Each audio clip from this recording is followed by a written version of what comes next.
muddo toddobaad ah waxaa hawada ka maqan ab si toos ah ay taleefanadooda gacanta ay kaga ogaanayeen ciidanka milishibiya in lacagaha canshuurta ay bixiyaan iyo in kale bajaajka ka howlgasha magaalada Muqdisho. Nation Media ayaa heshay xog badan sababta keentay in la xiro cidda xirtay iyo sidoo kale markii horeba cidda gacanka ka siisay dawladda Soomaaliya abkan. Haddaba inala socda.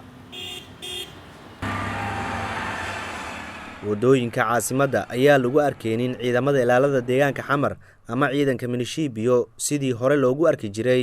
iyaga oo bajaajleeda hortaagan taleefanadooda gacantana ku aadinaya taargada mootada si loogu xaqiijiyo application sheegaya in bajaajleedu ay bixiyeen lacagta canshuuraadka ee laga rabo bishiiba. sidoo kale waxa albaabada u xiran rugihii milishibiyada ay ku lahayd degmooyinka Kaaraan, Xamarweyne, Madiina, Tarabuunka iyo kilomitir 4. darawlada bajaajleeda ayaanu la kulannay. محمد الدين محمد عبد الله انت من شي بيسمع كوبا كريسني انت قبض او مركن ساره اوي عقو ارك جرني شبيل ايش اللي دا فرياشا وشد عانها ايش اللي دا طربونك عبد الغاصل مركز بيخ جيرين لا برافر حبد ما قاوم جيرن ودنك عريرين وقب جيرن بالشي تمدرنا لا قادو امن درو ابينك موتين لا لا موبيلada la qaadayo aan kala tuurto dabaato markaas ay jaam ka dhigayaan موبيل waxay ku balbanaan la barado عبد الرحمن حسن أنا لواتي تدبر يقعد على لواتي تدبر ألمان كم ترسل واسك بحياة أنا قاساس إيه تاي أو كورس ولا ميل فرتما حيبلين استاج ما تنا موبيل حيرات واحد ما أركن لبدان بري ما كانوا واحد داعي وكا بسم الله هرتا مقعي ومحمد در والله كم ده بجالي كشخص مقدشو هرتا من شيء بيدا عن شرطة نت هرتا سيد رمضان كلاج أنا ما أركن طبعا شن دور إني قاعد عندي ربو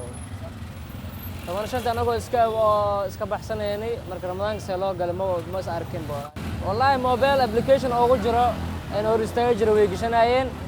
أدي كوجران تواتع صار كودين أدي سون كوجرين وكقبنا يعني والله فائدة كقبنا وايو وراقد مرة أركض ويقعدوا مكرتا أبليكيشن كنورونا نجى أبليكيشن كادو كوجران تاي وكاسا وقلنا وكبسح أدي كوجران أدي سون كوجرين وكاسا مركز وكقبسن كلا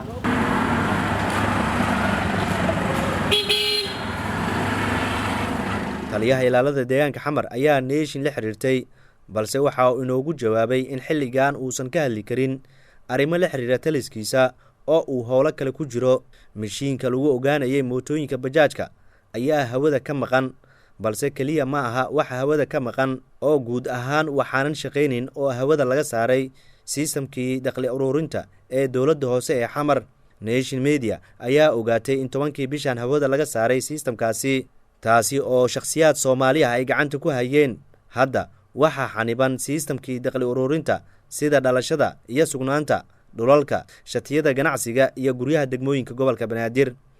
tani ayaa ka dambeysay markii gudoomiyaha maaliyadda gobolka Banaadir Mr. Caana Boore la sheegay in uu diiday bixinta lacag deena oo shirkadda maamusha systemkan ku yeelatay gobolka Banaadir inkastoo isagu aan la xiriirnay hase yeeshee aysan inoo suuroobin. wararka qaar ayaa sheegaya in systemkan ay hakisay shirkad laga leeyahay dalka Mareykanka oo markii horeba Mareykanka laga keenay taasi oo la xiriirinayo in ay ku lug leedahay muddo kordhinta loo sameeyay hay'adaha dawladda oo ay dawladu ay ka mid tahay Mareykanka hore u diideen.